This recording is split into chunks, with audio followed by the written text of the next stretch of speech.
여러분은 지난 한 주간을 살면서 혹시 하나님을 경험하셨습니까? 이 부분은 여러분이 좀 잘 생각해 보실 필요가 있다고 생각이 듭니다.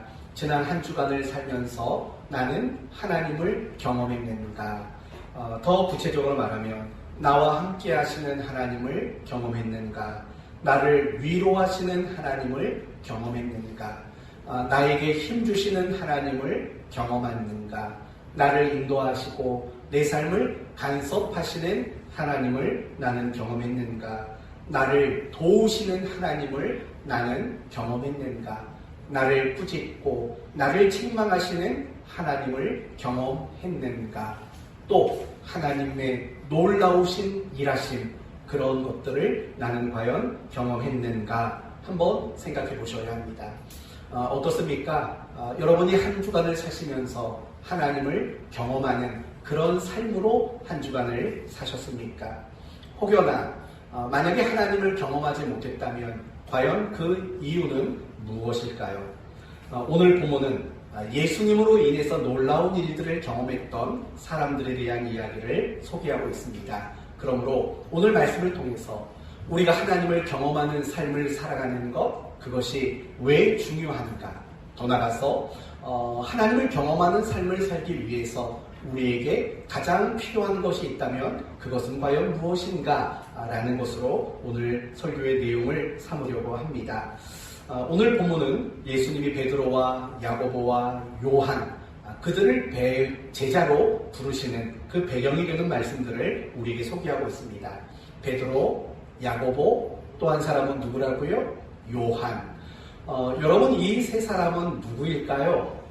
과연 이 세 사람은 누구일까요? 그들은 갈릴리 지역에 살고 있던 사람들이고 그들은 고기 잡는 어부였습니다. 어릴 때부터 고기 잡는 방법을 배웠고 또 지금껏 고기 잡이를 통해서 그들이 생계를 유지했던 고기 잡는 일의 전문가들이었습니다. 그러나 오늘 본문 5절 말씀을 보시면 이 사람들이 굉장한 실망과 절망스러운 일을 겪었다고 말합니다. 밤이 새도록 고기를 잡았습니다. 그러나 단 한 마리의 고기도 제대로 잡지 못한 것입니다. 그런 절망스러운 마음으로 아침을 맞이했고 다음 고기잡이를 위해서 그물을 깨끗하게 손질하고 있는 그런 모습이 소개가 됩니다. 바로 그때 4절 말씀을 보시면 예수님이 베드로에게 말씀하십니다. 뭐라고 말씀하십니까? 깊은 곳에 가서 그물을 내려라 라고 말씀하시고 베드로는 그 말씀대로 깊은 곳에 나갑니다. 그리고 그곳에서 그물을 내렸습니다. 그러자 놀라운 일이 일어났습니다. 6절을 보시면 밤새도록 그물을 내렸지만 고기를 잡았던 그가 그물이 찢어질 정도로 고기를 잡았고 동료들에게 나를 좀 도와달라고 말할 정도로 말할 수 없는 고기를 잡게 된 겁니다.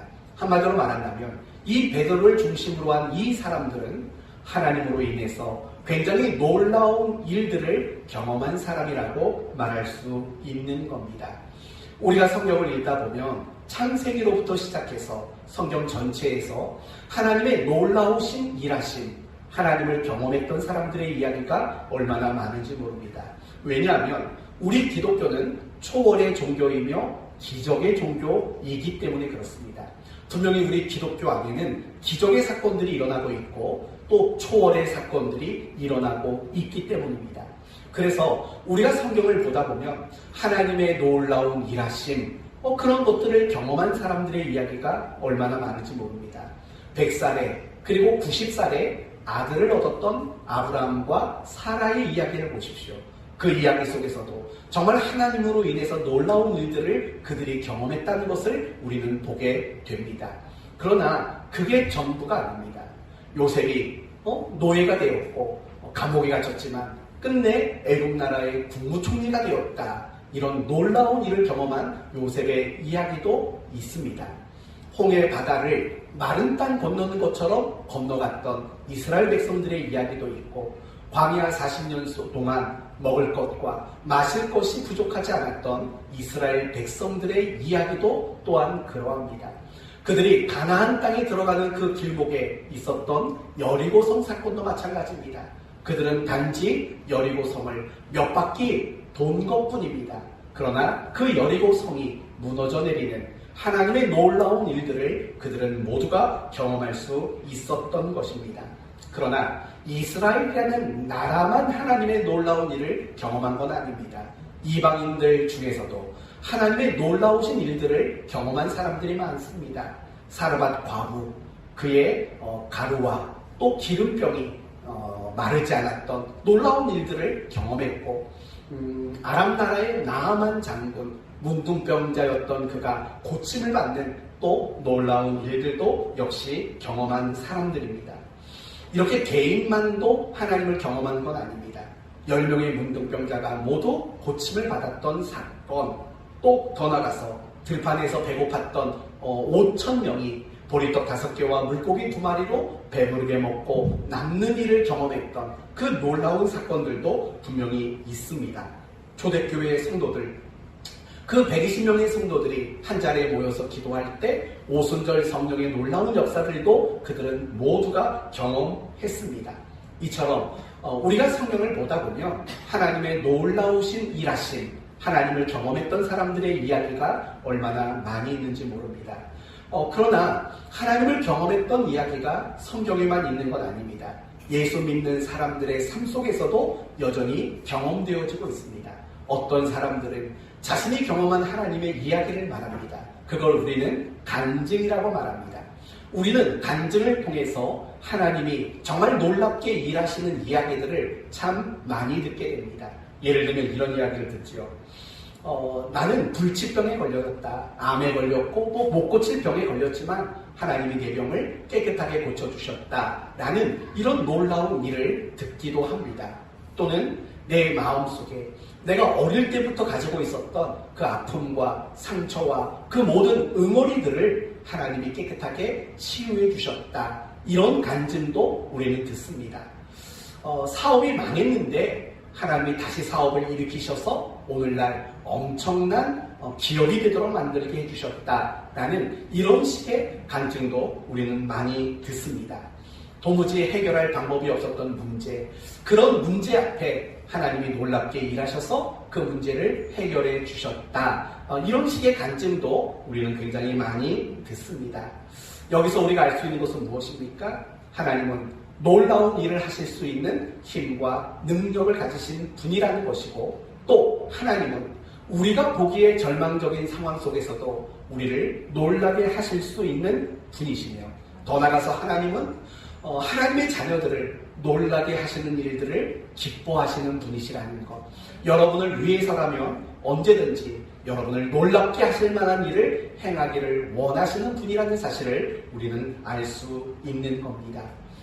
이처럼 성경을 보아도, 우리 주변에 있는 믿는 사람들을 보아도 하나님을 경험하고 하나님의 놀랍게 일하심을 경험한 사람들의 이야기가 굉장히 많습니다. 그러면 과연 여러분은 어떻습니까?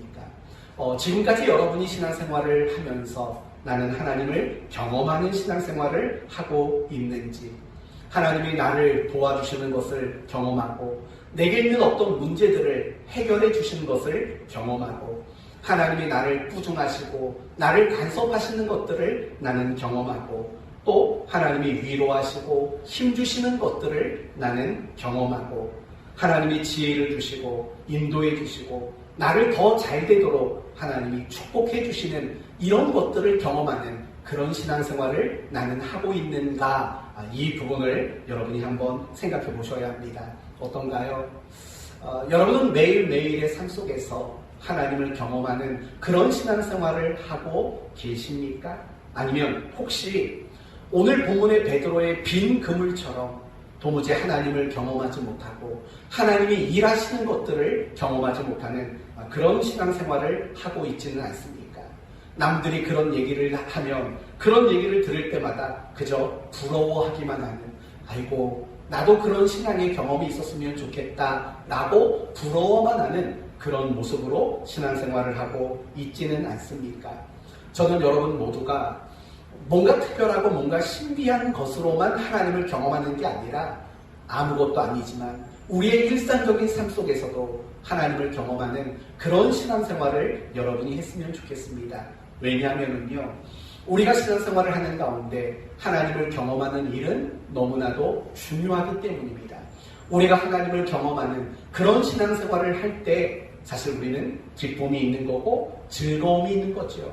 우리가 하나님을 경험하는 그런 신앙생활을 할 때 우리는 열심도 나타나는 거고 열정도 발휘될 수 있기 때문인 거예요. 그러나 반대로 내가 신앙생활은 오래 했습니다. 교회 다닌 지도 오래됐습니다. 그리고 교회에서 하는 일도 많습니다. 그러나 내가 하나님을 경험하지 못한다면, 내가 하나님의 놀라우신 일하심을 경험하지 못한다면 사실은 우리 신앙생활은 그렇게 즐거울 수가 없을 겁니다. 그리고 내가 시작한 그 일을 기쁨과 감사로 또 열심과 열정으로 끝까지 감당해내는 일들이 여간 어려울 수밖에 없을 겁니다. 우리가 하나님을 경험하지 못한다면 우리는 무기력한 신앙생활을 할 수밖에 없고 남들에 의해서 억지로 끌려다니는 그런 신앙생활이 될 수밖에 없는 거죠.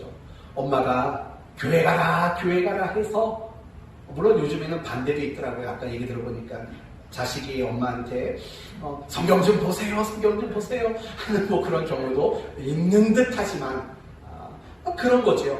내가 하나님을 경험하지 못하면 우리 신앙생활은요 절대 자발적일 수가 없어요. 절대 열정적으로 열심히 할 수가 없는 거예요. 억지로 마지못해 누군가에 의해서 하게 되는 그런 소극적인 신앙이 될 수밖에 없는 거예요. 이 모든 이유가 결국에는 하나님을 경험하는 그런 신앙생활을 하지 못하기 때문인 거예요. 예를 들어볼까요? 여러분은 수영할 줄 아시나요? 네, 저도 수영 못해요. 그리고 앞으로도 수영은 못할 게 거의 분명합니다. 수영이라는 것을 만약에 책으로 배운다고 생각해 보세요. 자유형, 오른팔 나갈 때 고개는 왼쪽으로 돌아가고 아무튼 이거는 제가 지어낸 얘기예요. 수영 못하는 사람이 뭘 설명하겠어요. 수영을 책으로 배운다면 또는 수영을 동영상으로 배운다면 과연 그렇게 배우는 수영은 재미있을 수 있을까요? 사실은 재미가 없죠. 물론 처음에는 책으로 접하게 되는 것, 동영상으로 접하게 되는 것, 그게 나름대로의 호기심을 줄 수는 있어요. 그러나 계속해서 수영이라는 것을 책과 영상으로만 접하게 된다면 사실은 수영은 굉장히 재미없는 거예요. 그러나 수영장에 가서 물을 먹어 배가 부를지언정 수영장에 가서 물에 빠져서 수영을 배우게 되면 사실은 그게 참 재미가 나는 거죠. 또 가고 싶은 거죠. 그리고 그렇게 물에 가서 수영을 배우면 또 실력도 늘게 되어 있는 거예요. 모든 일이 다 마찬가지인 거예요. 연애도 마찬가지예요. 우리 내영이는 연애해 본 적 있나요? 없다고 하면 안 되죠. 내가 아는 사람만 해도 한 명 이상은 되니까 난 그 이름도 잊혀지질 않거든요. 내영 여자친구 이름도 잊혀지질 않아요. 우리 서진이는 연애한 적 있어요? 없어요? 네. 신중하게 해야 돼요. 연애는 막 하는 거 아니에요. 알았죠? 우리 승국이는 연애해 본 적 있나요? 그렇죠? 역시 아니라고 말할 수가 없을 거예요. 네. 연애도 마찬가지 아닐까요? 연애를요 소설책으로 배우고 어떤 연애 전문 책으로 연애를 배운다면 사실은 그 연애가 어떻게 재미가 있겠어요. 만나서 커피도 한잔 마셔봐야 되고 놀이공원에 가서 재미있는 것도 한번 타봐야 되고 또 헤어지기 싫어서 내가 데려다 줄게 또 내가 너 데려다 줄게 해서 한 3-4번 왔다 갔다 해도 해봐야죠. 그래야지 연애가 정말 재미있고 행복한다라는 것을 사실은 알게 되는 거 아니겠어요? 요리도 마찬가지인 거예요. 요리를 책으로만 배우면 사실은 요리하는 그 재미가 어디에 있겠냐고요. 요리를 책과 동영상으로만 배울 수 없어요. 잘 되든 않든 내가 동영상 틀어놓고 레시피대로 한번 만들어 봐야죠. 그래야 요리하는 게 재밌어지는 거예요. 제가 여러분에게 뭘 말하는 건지 아시죠? 경험이라는 게 얼마나 중요하고 경험이 우리에게 얼마나 활력을 주고 또 경험이 우리에게 얼마나 유익을 주고 경험이 우리를 얼마나 실력 있게 만드는가 이러한 것들을 여러분에게 지금 설명하고 있는 과정 속에 있는 거예요. 사실은 우리의 신앙생활도 마찬가지예요. 여러분은 하나님에 대해서 모르는 거 아니에요. 성경을 통해서 곧 짤 많이 성경을 배웠어요. 하나님을 배웠다고요. 그리고 매주마다 설교를 통해서 하나님이 어떻게 일하시는지, 하나님이 어떤 일들을 하셨는지 사실은 여러분은 많이 배웠어요. 그런데 여러분, 성경을 통해서 그리고 설교를 통해서만 여러분이 하나님에 대해서 배우신다면 사실은 신앙생활은 재미가 있을 수가 없는 거죠. 그렇죠? 앞에 말했던 연애나 수영이나 아니면 등등등 요리나 이런 것들을 책으로만 배우는 것과 사실은 다를 게 하나도 없는 거예요. 정말 우리가 신앙생활을 즐겁게 하기 위해서는, 그리고 억지로가 아니라 자발적으로 정말 기쁘고 감사한 마음으로 우리가 신앙생활을 하기를 원하신다면 사실은 우리에게 필요한 게 뭐냐면 경험하는 일들이 필요한 거예요. 하나님을 경험하는 거죠. 내 삶 속에서 하나님이 일하는 것들을 경험하고 내가 어떤 어려운 문제 앞에 하나님이 도와주시는 것들을 경험하는 일들이 필요한 거예요. 내가 슬프고 괴로울 때 하나님이 내 마음을 위로하시고 내 마음을 다독여 주시는 것들을 경험하는 이런 신앙상의 경험들이 우리에게는 굉장히 필요한 거고 굉장히 중요하다는 거예요. 여러분이 신앙생활을 하면서 하나님을 경험하게 된다면 사실은 여러분의 신앙생활이 얼마나 행복한지는 몰라요. 여러분의 신앙생활이 날마다 생명력이 넘치고 활력이 넘치고 여러분의 신앙생활이 더 하고 싶어지는, 내 안에서 스스로 열정이 더 만들어지는 이런 식의 신앙생활이 가능할 수 있게 된다는 거예요. 그렇지만 하나님을 경험하지 못하면요, 그거 참 어려운 거예요. 교회 목사님은 열심히 기도해라, 예배드려라, 뭘 해라, 뭐 해라 말하는데 사실은 내가 그것을 경험해 본 적이 없으니까 그거 하는 것 자체가 힘들고 재미없고 부담스럽게만 그렇게 여겨질 수밖에 없다라는 거예요. 사랑하는 성도 여러분, 여러분이 하나님을 경험하는 일들이 중요하다는 사실을 꼭 잊지 않았으면 좋겠어요. 그래서 시편 34편 8절에는요 이런 말이 나와요. 너희는 여호와의 선하심을 맛보아 알지니라 라는 말이 나와요.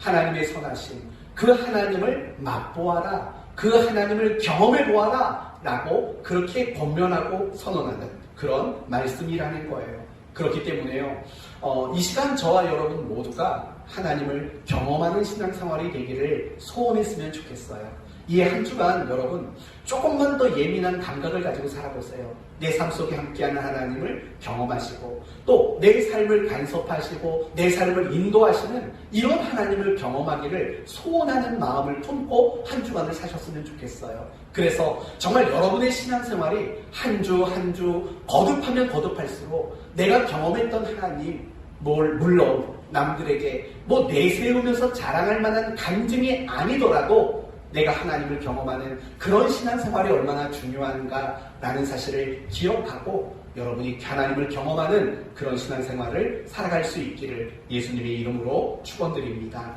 그렇다면 여러분, 이게 첫 번째 결론은 분명히 나왔어요. 내가 신앙생활 속에서 하나님을 경험하는 일, 그 일이 너무 중요하다라는 것을 생각했어요. 이제 그렇다면 우리가 하나님을 경험하는 신앙생활이 되기 위해서 우리에게 필요한 것은 무엇인가 생각해 봐야죠. 뭐가 필요할까요? 바라고 원하는 것? 그렇게 되기를 소원하는 마음을 품는 것? 물론 필요한 마음이에요. 하지만 내가 하나님을 경험하기를 소원하는 마음을 가졌다고 해서 누구나 다 하나님을 경험하는 건 아닌 것 같아요. 가끔씩 성도들 가운데 저한테 정말 그런 얘기하는 분이 있어요. 목사님, 어떤 간증을 들었더니 정말 이런 걸 경험했다는 얘기를 제가 들었어요. 나도 그런 것들을 경험하고 싶어요 라고 말하는 성도들이 종종 있어요. 그 말은 무슨 말이냐면 분명히 그분의 마음속에도요 하나님을 경험하고 싶은 마음, 그걸 바라고 원하는 마음이 분명히 있다라는 거예요.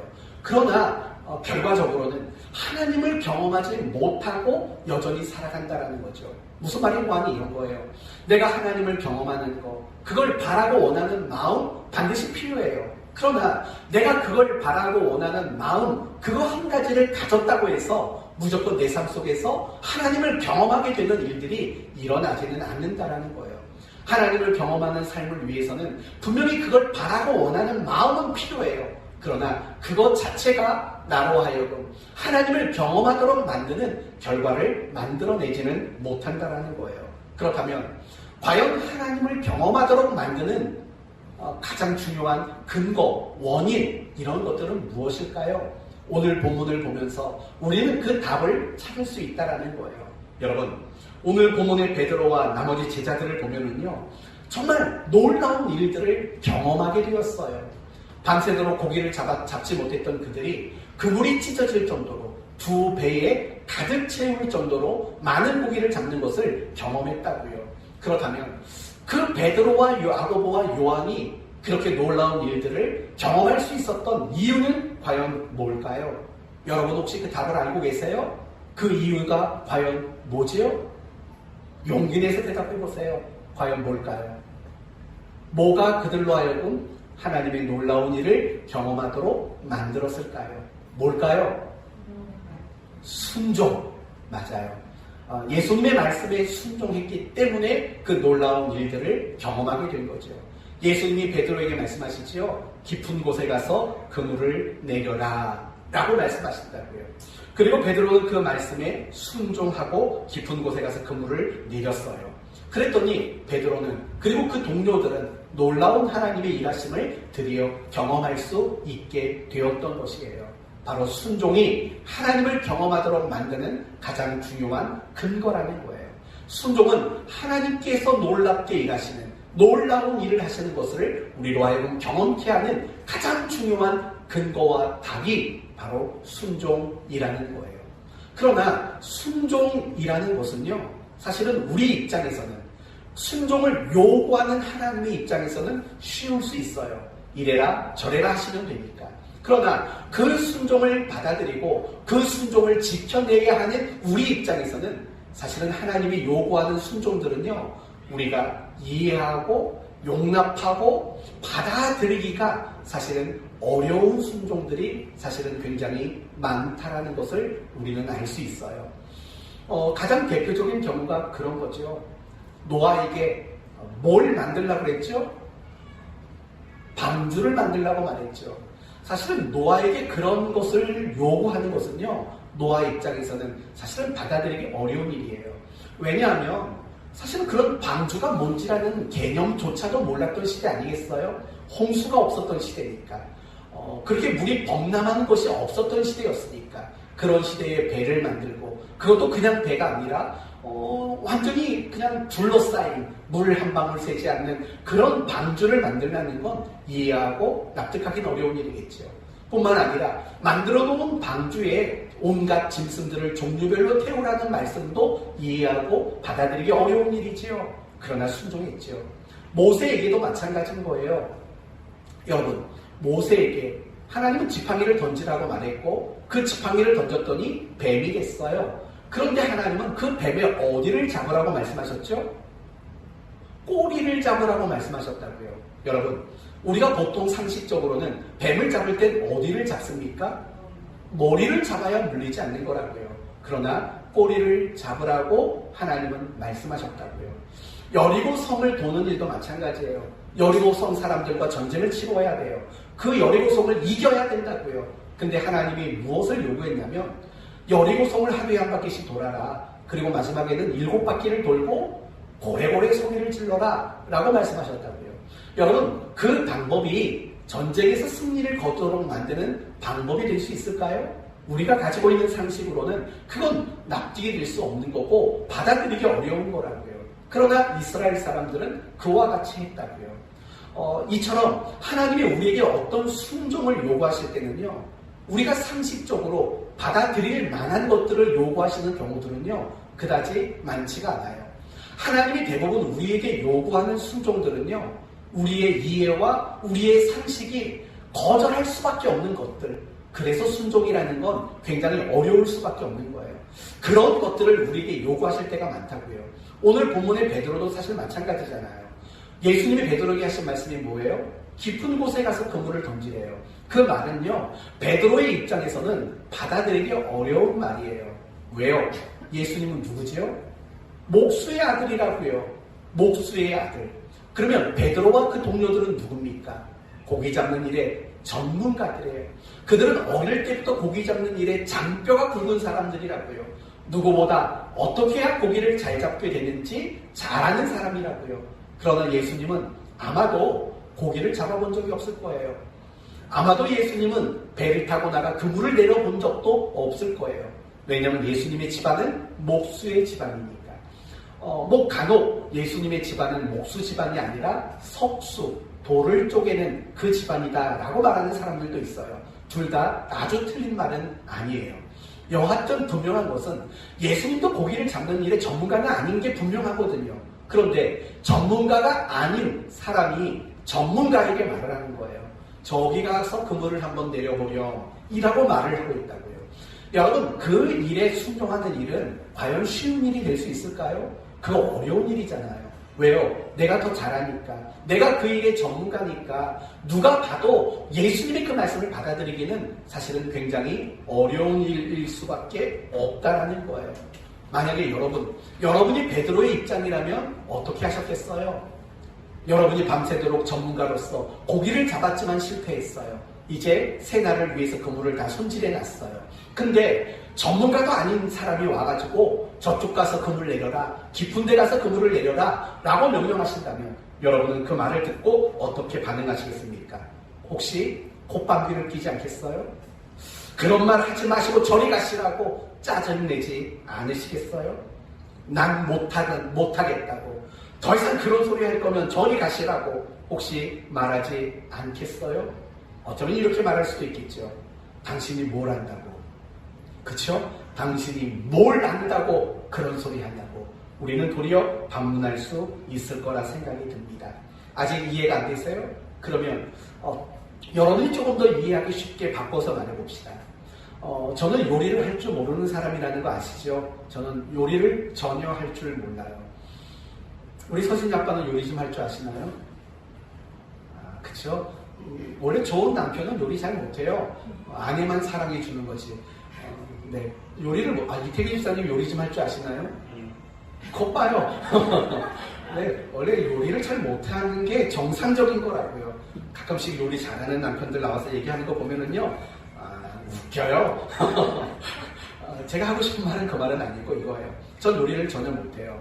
근데 우리 교회가 코로나 이전에는 교회에서 점심도 해먹고 바베큐 파티도 하고 가을 되면, 늦가을 되면 교회 김장도 하고 그랬잖아요.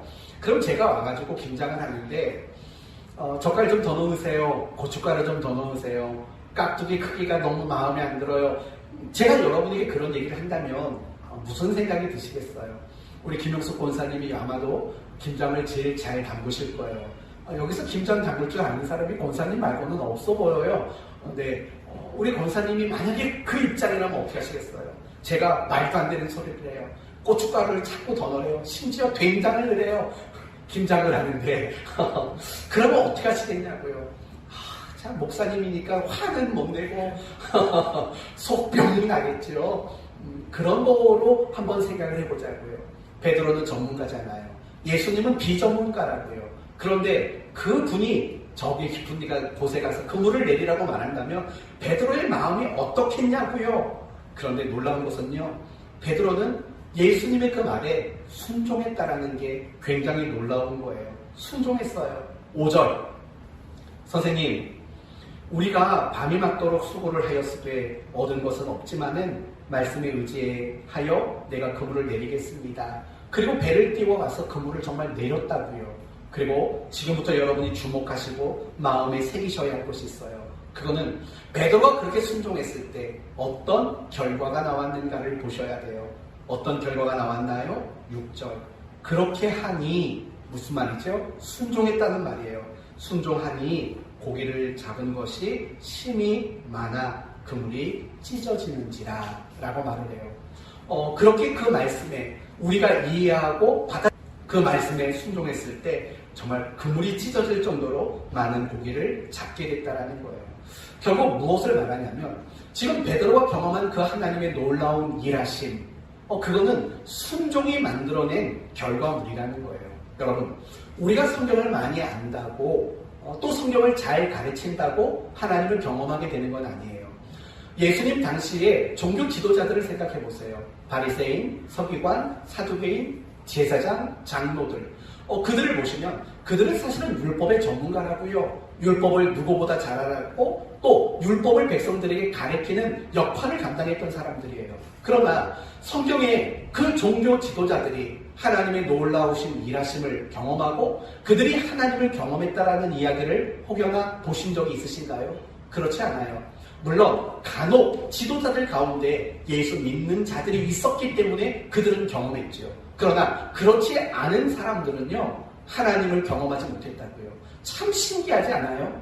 율법을 그렇게 많이 알고 하나님의 말씀을 그렇게 잘 아는데도 불구하고 하나님을 경험하는 일에는 늘 실패하고 말았다고요.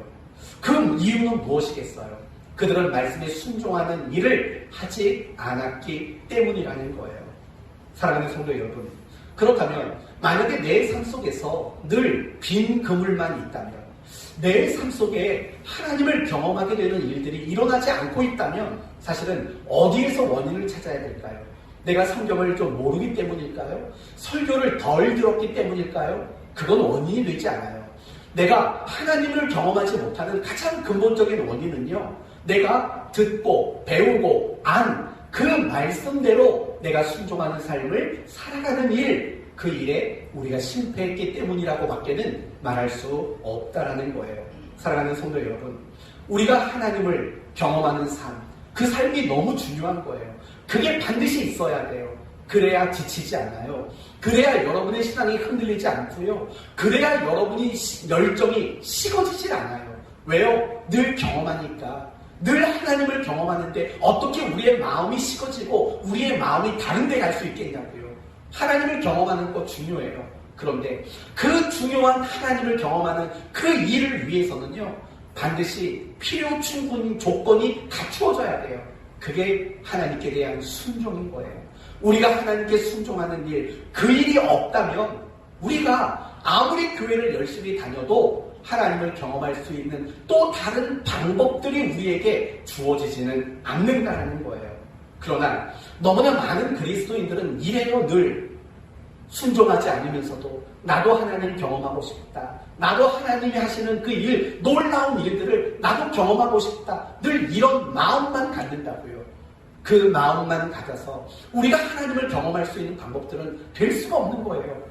우리가 하나님의 말씀대로 날마다 순종하는 일들을 만들지 않는다면 하나님을 경험하는 일들은 거의 불가능한 일이라고 밖에는 말할 수 없다라는 거예요. 사랑하는 성도 여러분, 그렇기 때문에 여러분이 정말 하나님을 경험하는 사람이 되기를 원하신다면 순종을 다짐하셔야 돼요. 내가 하나님 말씀대로 정말 순종하고자 하는 노력 그리고 몸부림, 이런 것들이 여러분의 삶에 나타나야만 하는 거예요. 그래야 여러분은 하나님을 경험할 수 있게 되는 거예요. 그렇다면 물어볼게요. 여러분은 하나님께 순종하는 삶을 살아가고 있으십니까? 어때요? 여러분은 하나님께 순종하는 삶을 살기 위해 날마다 몸부림치고 날마다 노력하는 이런 삶을 살고 있으십니까? 너무 복잡해요? 쉽게 말합시다. 순종합니까? 순종 안 합니까? 여러분 삶에 순종하려고 함이 있습니까? 없습니까? 쉽게 확인시켜 드릴게요. 제가 순종에 관련된 이야기가 나오면 늘 여러분에게 확인시켜 드리는 질문이 있어요. 내가 순종의 삶을 사는지 안 사는지 확인하는 제일 좋은 방법이 있어요. 그건 뭐냐면 지난 주일 설교 내용이 뭐냐고 물어보면 돼요. 물어볼게요. 지난 주일 설교 제목이 뭐죠? 뭐요? 한적한 곳에 가시니. 지난 주일 설교 제목이에요. 예, 뭐 설교 토시가 틀릴 수 있어요. 내용은 뭐였죠? 그만하세요. 자꾸 한적한만 하세요. 네. 제목이 한적한 곳에 가시니예요. 내용이 뭐냐고요, 내용이.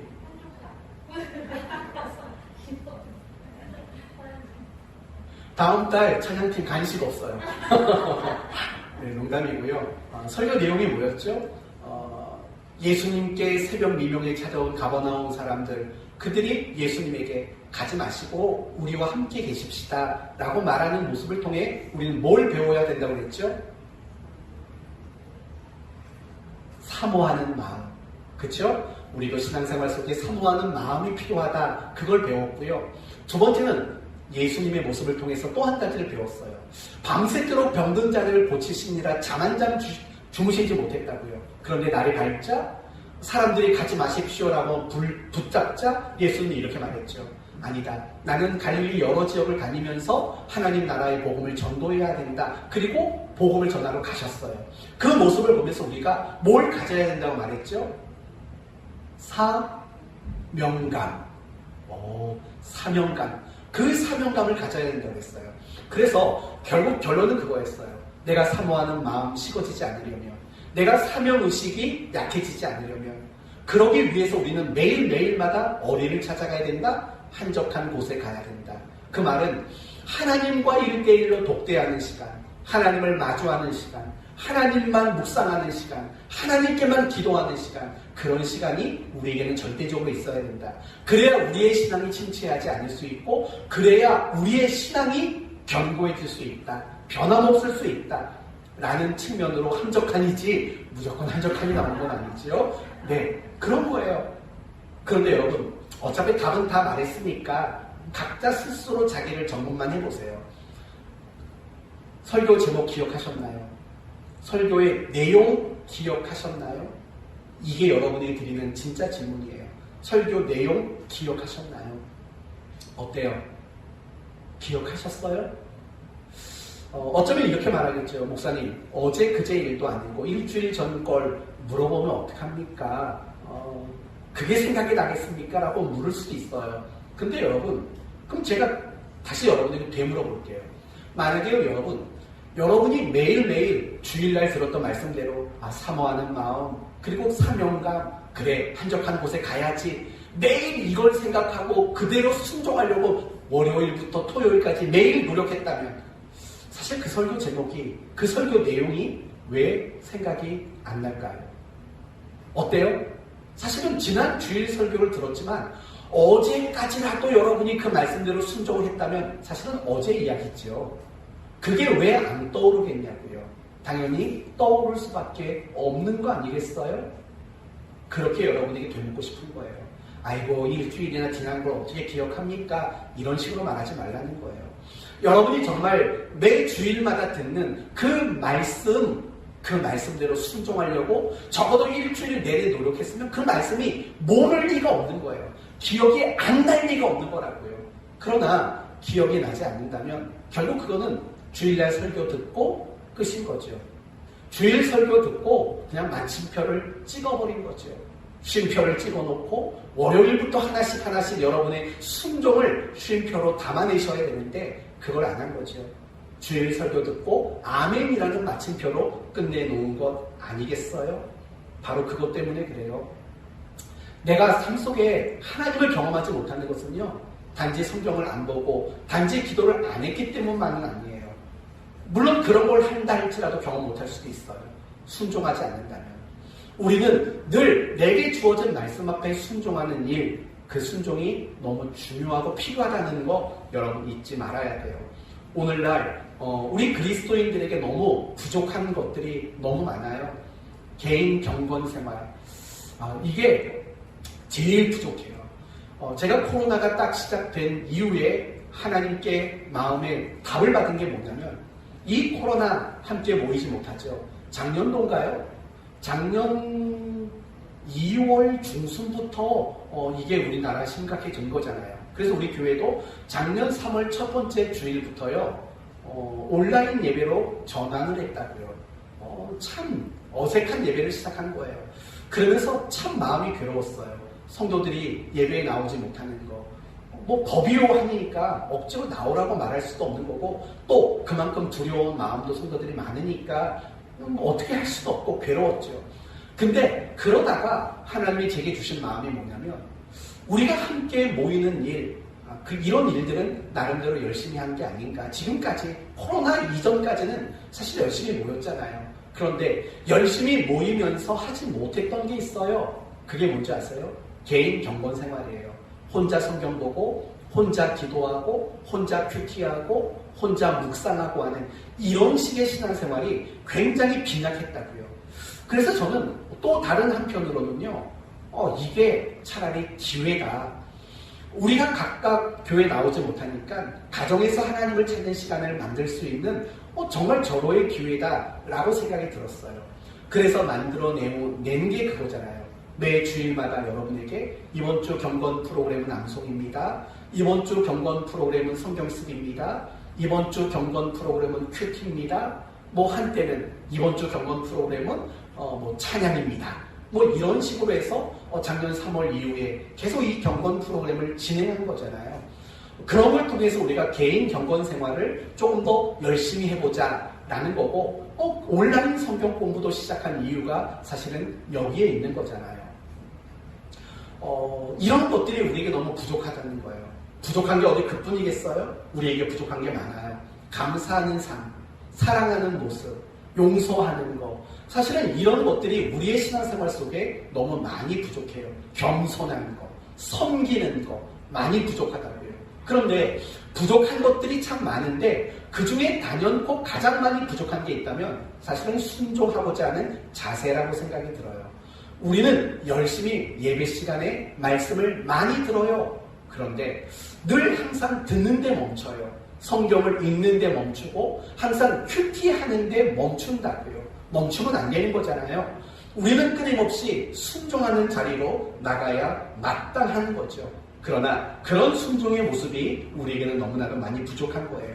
그 순종의 결핍이 우리로 하여금 내가 그리스도인으로 살아가긴 하지만 하나님을 경험하지 못하도록 만드는 가장 치명적인 이유가 될 수밖에 없다라는 거예요. 순종이 얼마나 중요한지 아셔야 돼요.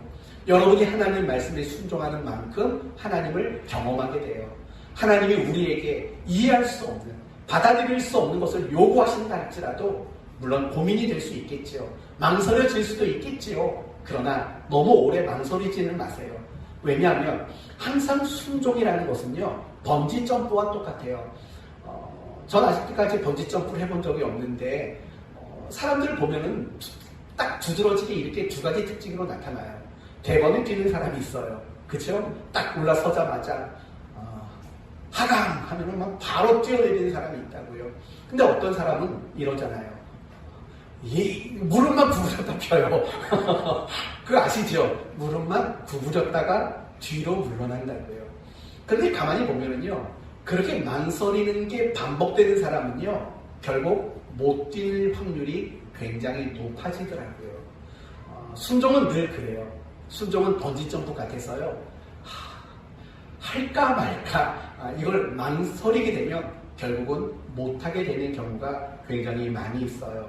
그러나 그러지 마셔요. 항상 순종은 여러분이 즉각적으로 나타내야 할 반응이고 태도라는 것을 꼭 기억하셔서 항상 순종함으로 하나님을 경험하는 여러분이 되셨으면 좋겠습니다. 여기서 하나 더 조금만 더 생각해 볼 게 있어요. 뭐냐면 예수님은 베드로에게 뭐라고 말씀하셨죠? 이렇게 말씀하셨어요. 깊은 곳에 가서 그물을 내려라 라고 말씀하셨어요.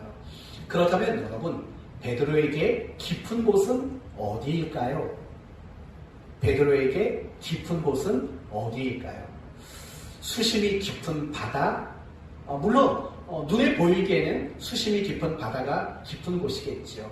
물리적으로 봐도 그게 깊은 곳일 수도 있어요. 그런데 조금 다른 측면으로, 어떤 원인이라는 측면으로 본다면 베드로에게 깊은 곳은 무엇이냐면 시도해보지 않은 곳 또는 시도하지 않은 일, 이게 베드로에게는 사실은 깊은 곳이에요.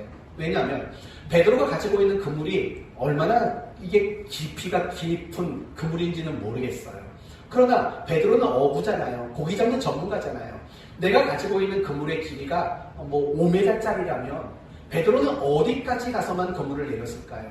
적어도 5m 수심 되는 곳까지만 가서 그물을 내렸겠죠.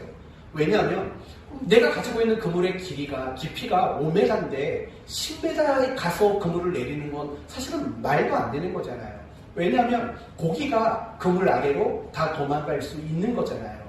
그렇기 때문에 베드로는요, 내가 가지고 있는 그 그물의 길이만큼 그것으로 고기를 잡을 수 있는 수심까지밖에는 가지 않았을 게 분명하다고요.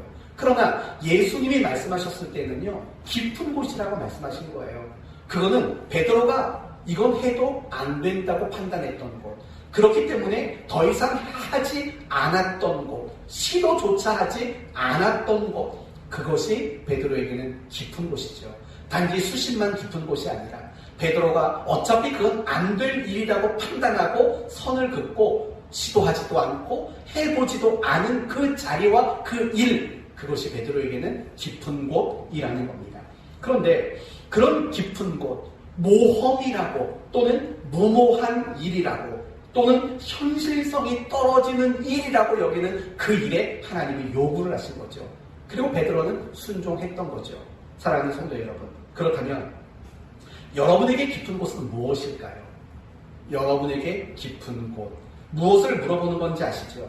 내가 신앙생활하면서 도전해보지 않은 것, 또 내가 도전을 해봤는데 몇 번 하다가 그만둔 것, 그리고 다시는 그 일을 해보겠다라고 마음먹지 않은 것, 이것이 여러분에게는 깊은 곳이 될 수 있을 거예요. 예를 들면 어떤 게 있을까요? 어떤 거? 이런 거죠. 용서. 내가 저 사람을 어떻게 용서해? 이 용서가 누군가에게는 굉장히 깊은 곳이에요. 또는 내가 용서를 하려고 노력했는데 도리어 상처를 받았어요. 그래서 용서하는 게 더 어려워졌어요. 그런 사람에게 그 용서는 굉장히 깊은 곳이 될 수밖에 없어요. 또 어떤 사람에게는요, 새벽 예배가 깊은 곳이 될 수 있어요. 여기 계신 여러분 중에 혹시 새벽 예배 한 번도 안 해보신 분 혹시 계십니까? 뭐 계실 수도 있고 안 계실 수도 있습니다. 그건 모르겠습니다. 그리고 또 더 나가서 내가 새벽 예배를 몇 번 해보긴 해봤는데 코피 나서 그 다음부터는 아예 엄두를 못 냈다 하시는 분이 계십니까? 그렇다면 여러분에게 새벽 예배는 깊은 곳이 될 수 있는 겁니다. 우리가 보기에 이건 현실성이 떨어져, 이렇게 해서는 사회생활 못해 라고 판단이 되는 것이라면 새벽 예배도 사실은 얼마나 깊은 곳인지 몰라요. 또는 전도는 어떨까요? 혹시 여러분 길거리에서 누군가에게 복음을 전하는, 전도하는 일을 혹시 해보신 적이 있으십니까? 또는 전도를 해봤는데 너무 그냥 냉정하게 지나가서 상처받아서 더 이상 전도 안 해보신 분 계십니까? 어떤 분에게는, 그런 분들에게는 사실은 전도가 굉장히 깊은 곳일 수도 있는 겁니다. 그거 말고도 경건 프로그램, 만약에 도전하지 않았다면 그것도 깊은 곳이 될 수 있는 거죠. 온라인 성경 공부, 이것도 여러분에게는 깊은 곳이 될 수도 있는 겁니다. 그거 말고도 더 고민해 보셔야 돼요. 하나님이 베드로에게 깊은 곳에 가서 그물을 내려라라고 말씀하신 것처럼 여러분에게도 어떤 특정한 뭔가를 향해서 그곳에 그물을 내리라고 분명히 하나님이 요구하고 말씀하고 계신 것도 분명히 있기 때문이에요. 사랑하는 성도 여러분, 오늘 여러분에게 숙제를 하나 내드릴게요. 나에게 깊은 곳은 무엇일까? 몇 가지만 한번 찾아보세요. 나에게는 깊은 곳이 무엇일까? 몇 가지만 찾아보세요. 그리고 그것을 찾는데 그치지 마시고요. 순종이라는 그물을 내려보세요. 나의 그 깊은 곳에 순종이라는 그물을 내린다면 사실은 그 순간이 하나님을 경험할 수 있는 순간이 될 거예요. 나에게 깊은 곳이라고 생각이 되는 곳이 있으세요?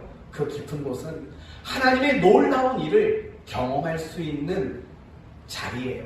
하나님의 놀라운 일이 감추어진 자리가 사실은 나에게 있는 깊은 곳이라는 거예요. 우리가 그런 깊은 곳의 가치를 아는 일이 굉장히 필요한 거죠. 사랑하는 성도 여러분, 여러분의 그 깊은 곳에 순종이라는 그물을 내릴 수 있는 여러분이 되시기를 바랍니다. 그러기 위해서 필요한 거 간단히 두 가지만 말씀드리고 마칠게요. 첫째는 하나님을 신뢰하는 거예요. 순종은요, 우리의 이성이나 우리의 이해나 우리의 상식의 영역이 아니에요. 순종은 100% 신뢰의 영역이에요. 다시 말하면 이성으로는 순종할 수 없어요. 나의 상식을 가지고도 순종할 수 없어요. 나의 이해력으로도 순종할 수 없어요. 여러분, 뱀의 꼬리를 잡으라는 걸 이성이나 아니면 상식이나 나의 이해력으로 하라면 그거 할 수 있겠냐고요. 그거 할 수 없는 거예요. 그러나 하나님을 믿고 그 하나님을 신뢰하는 마음으로 하겠냐라고 물어보면 우리는 할 수 있는 일이 되는 거예요. 여러분, 순종이란 이처럼 하나님을 신뢰하는 걸 통해서 가능해지는 거예요. 하나님은 선하신 분이라는 것을 신뢰하고, 하나님은 나와 함께 하시는 분이라는 것을 신뢰하고, 하나님은 나를 책임져 주시는 분이라는 것을 신뢰하는 그 신뢰가 우리로 하여금 순종을 가능하게 만드는 거예요. 그리고 여러분이 또 하나 하셔야 될 것이 있어요. 그거는 바로 결심이라는 거예요. 결심.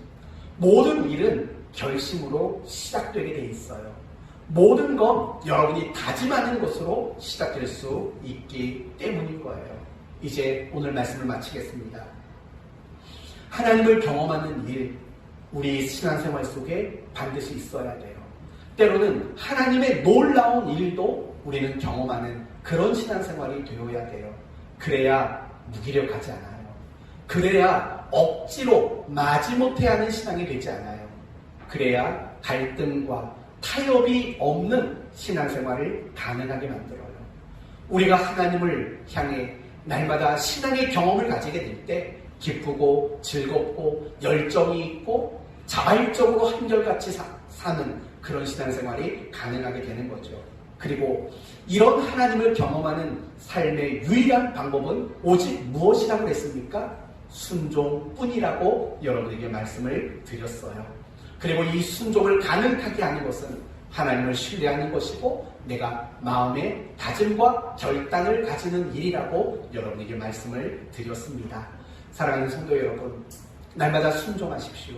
특별히 여러분이 스스로 생각하기에 여기는 너무 깊은 곳이야 라고 생각되는 그곳에 순종의 그물을 내리십시오.